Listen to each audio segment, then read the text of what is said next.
Dari alam kita belajar bagaimana lebih bijak untuk memperlakukan setiap kejadian yang ada di bumi ini. Karena alam memiliki hukum keadilan yang abstrak. Dia akan bekerja sesuai dengan cara manusia memperlakukannya.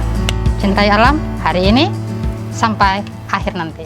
Saya Aisyah Odis, founder dari Pinalo Pineapple of Lombok, satu produk yang kita hasilkan dari limbah organik serat daun nanas. Saya adalah salah satu founder lagi dari Bank Sampah NTB Mandiri yang kita dirikan pada tahun 2011. Kebetulan Bank Sampah ini bergerak atau visi kami yang utama adalah merubah mindset masyarakat tentang sampah itu sendiri. Kenapa menjadi Pinalo? Karena Pinalo juga berbahan dasar dari limbah organik. Nah, ini dia. Jadi korelasinya di sana. Itu sebabnya setelah tahun ke-7 saya mulai riset tentang serat daun nanas, dan alhamdulillah tahun ini kita sudah punya produk dan sudah bisa kita pamerkan. Pinalo kita mulai 2 tahun ini ya. Ini sudah tahun kedua sih dari Pinalo, dari mulai coba-coba, dari mulai risetnya, dan ini 1 tahun dari mempelajari, 1 tahun kita coba dengan alat bantuan mesin. Secara garis besar ini adalah limbah, ya kan? Limbah organik yang selama ini kita bicara limbah anorganik. Tapi sebenarnya limbah organik juga banyak. Nah, sebelum dia menjadi sampah misalnya, ini masih bisa punya potensi untuk kita kembangkan. Dia bisa kita kembangkan menjadi kegiatan masyarakat, peningkatan ekonomi, craft ya. Itu kan membuka peluang pekerjaan masyarakat, jadi tidak usah dibuang aja gitu. Karena kita memang punya materialnya. Di Lombok ini tanam nanas turun temurun. Tidak perlu ada program tanam nanas, memang ada menanam nanas. Maknanya, ini kita bicara jauh ya, maknanya ketika ini menjadi produk yang bisa masuk ke pasar dunia, kita nggak khawatir dengan stok, karena memang ada. Nah, yang kedua, dari penelitian yang saya lakukan secara mandiri, berbeda dengan kedebong pisang atau eceng gondok. Jadi kalau kedebong pisang atau eceng gondok itu kadar airnya tinggi banget. Tidak cocok, bukan tidak bagus, kurang cocok dia untuk negara-negara, kalau kita bicara ekspor ya, negara-negara Eropa yang punya ada musim dingin. Nah, itu 2 produk itu nggak kuat dengan musim, karena dia kadar air tinggi gitu. Berbeda dengan serat daun nanas, dia lebih tough. Jadi kalaupun misalnya kita bicara ingin memasarkannya keluar, itu kita berani fight gitu. Tough dia dengan musim. Tahapannya dari daun itu bisa jadi panen bagus, tapi kalau belum dipanen juga, belum panen buahnya nggak apa-apa, daun yang paling bawah sekalian mereka bersihkan. Nah, itu di scraping, dijemur sebentar supaya tidak terlalu keras, tapi jangan terlalu lama ya, supaya masih ada airnya juga, karena sisa dari scrapingnya itu pakan sapi, tinggal tambah dedak makan, jadi nggak perlu lagi cacah-cacah. Ini bagus banget gitu dia. Kita baru di scraping, habis scraping kita rendam. Nah, kebanyakan kalau yang saya lihat di Indonesia ada teman-teman yang beberapa wilayah itu nggak direndam, jadi getahnya, selulosanya masih, itu nanti kasihan yang menenun gitu dia ya. Nanti dijemur, kalau kering baru diantar ke sini. Di sini di bank sampah kita boil, jadi kita masak dulu itu untuk memastikan bakterinya tidak ada lagi yang, karena kalau nggak direbus itu bisa jadi pada saat sudah jadi produk ada ada jamur. Nah, jadi harus dimasak. Setelah dimasak, dikeringkan lagi. Nanti udah dikeringkan, barulah kita bawa ke penenunnya untuk dipintal one by one. Baru digulung, baru diproses tenun gitu. Nanti untuk produk berikutnya kalau udah jadi tenun mau dijahit, buat topi, buat tas, gitu dia. Dari 1 kintal daun dia menghasilkan 1 kilo serat. 1,2 meter itu upahnya saja ya, ongkosnya saja 125. Jadi kita kalikan 125 kali 5, dikalikan dalam 1 kintal itu ongkosnya 100.000. Itu baru menjadi daunnya saja. Kita hitung per 5 kilo ya, untuk menjadikan ini dari daun scrap sampai seperti ini. Itu modalnya per 5 kilo. Sekarang kita dibukukan itu sudah hampir 2 ton yang kita hasilkan. Dari 2 ton itu berarti ada 100 kilo serat.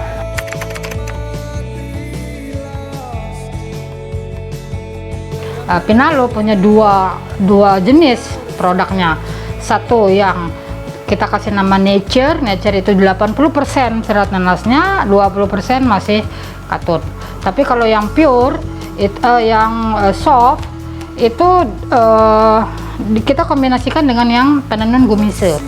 Yang penenun gumise ini serat nanasnya cuma 20%, tapi masih menggunakan katun 80%. Itu memungkinkan untuk dijadikan baju, dibuat untuk fashion. Kita ada home decor. Home decor itu bisa sarung bantal, taplak meja, kemudian table manner, table set, nanti kita tunjukkan ya. Tas, dompet, itu dari serat yang ini yang nature. Tapi kita ada yang untuk fashion, untuk baju itu lebih kepada yang gumise tadi, untuk baju dia gitu. Jadi kita ada 2, ada fashionnya juga, ada untuk home decornya juga. Untuk sekarang memang kita belum ya, Indonesia saya rasa juga belum ada alat bagaimana membuat dari serat daun nanas ini menjadi benang, itu belum. Jadi masih prosesnya masih pintal semua, pilin dia. Alhamdulillah bulan ini kita memang pemasukan cukup bagus. Dalam 1 bulan kita bisa menghasilkan sampai 25 produk. Jadi yang kita kirim juga ya, ada table set, itu yang banyak pakai kan villa-villa itu. Pekerja yang dilibatkan sekarang petani kita ada 12 petani saja, 12 orang, 11 perempuan, 1 laki-laki. Jadi laki-lakinya untuk ngangkut saja, selebihnya ibu-ibu, karena ini kita bicara tentang pemberdayaan masyarakat terutama perempuan, itu gender juga. Kemudian penenun kita di sini ada 6 yang penenun yang di Lombok Tengah yang proses ini. Kemudian yang di Indonesia 3, berarti 9 ya kan. Kemudian di sini ada 3 yang bantu untuk boil. Kita dibantu oleh PLN ya untuk pengadaan mesinnya.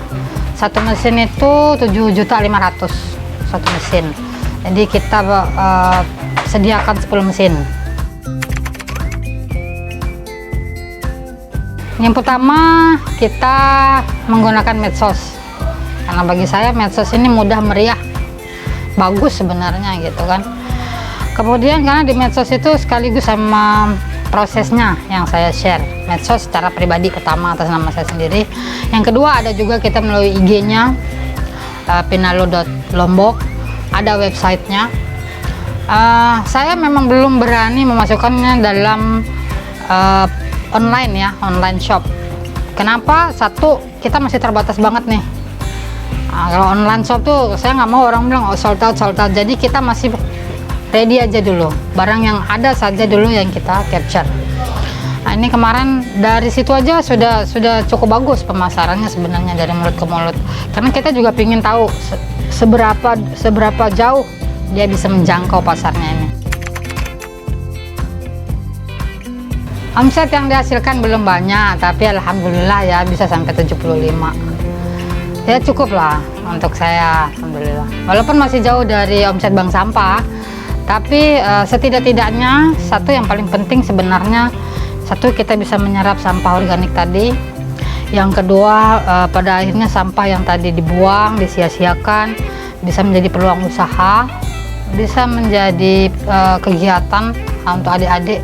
Karena Pinalo ini dari awal kita mulai kerjakan, dia menjadi sumber inspirasi untuk ini mahasiswa nih. Banyak sekali penelitian tentang serat daun nanas. Padahal dari dulu-dulunya tuh banyak ya. Tapi karena orang karena tidak melihat langsung mungkin ya. Jadi nggak begitu ini tertarik gitu. Nah sekarang udah ada Pinalo semua ingin mau neliti tentang Pinalo. Kalau saya sih senang.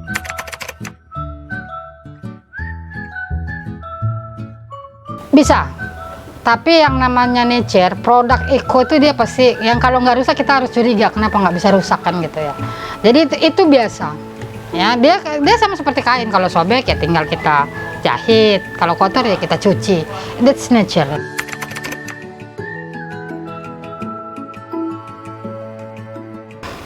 Tidak, karena itu tadi saya bilang ini sebenarnya dia lebih ramah dengan cuaca panas tropis. Kalau nanas itu mau hujan mau panas dia tumbuh, ya kan? Beda padi harus musim hujan. Kalau nanas, kalau buah-buah yang lain ada coba Mbak pergi ke Lombok Timur itu, mau Januari, mau Februari, mau Agustus ada pohonnya ada, dia tetap ditanam gitu. Jadi beda-beda petani kadang kan, tapi ada panen raya. Jadi kalau panen raya itu kalau kebanyakan memang pada musim panen yang bersamaan. Tapi nggak musim panen juga ada aja, dia tetap tanam. Nah itu masa panennya kan antara satu tahun 2 bulan sampai 1,5 tahun, lama. Itu nggak diurus kan, kebanyakannya yang punya yang tanam lah nanas itu dia hanya tanam saja. Habis itu perawatannya dia nggak rewel gitu kan, mau hujan mau panas tiba-tiba aja. Biasanya petani nanas yang di sana, kalau yang saya pelajari sebelumnya itu, setelah mereka tanam nanas, mereka ada lahan lain, misalnya tanam padi, tanam yang sayur dan sebagainya. Jadi kalau nanasnya tuh dibiarin aja, nanti udah masa-masa panen dia 1 tahun 1,5 tahun baru mereka mulai bersihkan. Ada satu. Sekarang kita mulai dari ukuran dulu ya, ukuran dan penggunaannya. Jadi kalau sekarang ini kita perbaiki dengan boiled, jadi kita masak seratnya itu supaya tidak ada bakteri tadi kan. Itu sudah bagus, karena saya coba tinggalkan beberapa produk dalam beberapa bulan, that's good ya. Kemudian untuk treatmentnya sebenarnya jangan ditempatkan di tempat yang terlalu lembab, karena dia yang namanya bahan alami itu terlalu lembab, dia ininya bakteri. Kendala yang dihadapi lebih ke peningkatan SDM sebenarnya kalau kita bicara ke masyarakat. Kalau dalam proses, kendalanya itu satu, masyarakat kita ini masih menganggap, misalnya kita kasih pekerjaan untuk scraping ya, masih menganggap itu sebagai pekerjaan sampingan. Jadi belum yang benar-benar dikerjain ya. Nah, jadi saya juga belum bisa kasih target. Padahal kita pengen kan, misalnya nih mereka kerjakan 4 jam dalam sehari ya. Belum. Jadi kalau masyarakat biasanya nih di pedesaan ya, mereka ke sawah dulu, masak dulu, ngurus suami dulu kan gitu kan. Kalau ada sisa baru dia scraping gitu. Kadang-kadang pernah nih kejadian udah 2 minggu nggak ada setor. Kenapa? Oh ada ini tetangga kenduri atau pesta khitanan, ada tetangga melahirkan. Ini adalah satu budaya yang tidak bisa kita hapus ya. Kalau di Lombok, nggak tahu kalau di tempat lain kan, tetangga ngapain, kerja terus ya. Kalau di Lombok itu kekeluargaannya boleh saya katakan itu terbaik di Indonesia. Kalau yang saya tahu, nggak ada. Kalau di Lombok, kalau di daerah-daerah lain nggak ada yang. Kalau di Lombok ini kalau ada orang meninggal 7 hari kadang dia nggak kerja, saking bagusnya family-nya. Tetapi ada juga sisi ininya ya, kekurangannya. Kadang-kadang tidak fokus di pekerjaan. Nah ini pemberdayaan masyarakat ini yang saya sebenarnya ingin sekali, mungkin kita ada 1 hari yang bisa buat pelatihan untuk peningkatan kapasitas, dimana masyarakat jadi bisa lebih bertanggung jawab. Nah ini kadang-kadang yang tanggung jawab tadi tanggung jawabnya kurang kalau untuk pekerjaan. Alhamdulillah ya, saya ngerasa nggak ada dukanya, suka terus. Kenapa saya bilang suka terus? Apa yang kita kerjakan ini sebenarnya bermanfaat untuk masyarakat dan untuk alam. Jadi untuk mencintai satu pekerjaan, kalau bagi saya setiap kesulitan itu disitulah sukanya sebenarnya. Jadi kita bisa survive.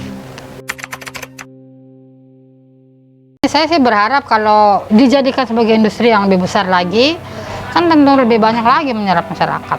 Sekarang kan masih baru perorangan nih Mbak Aisyah.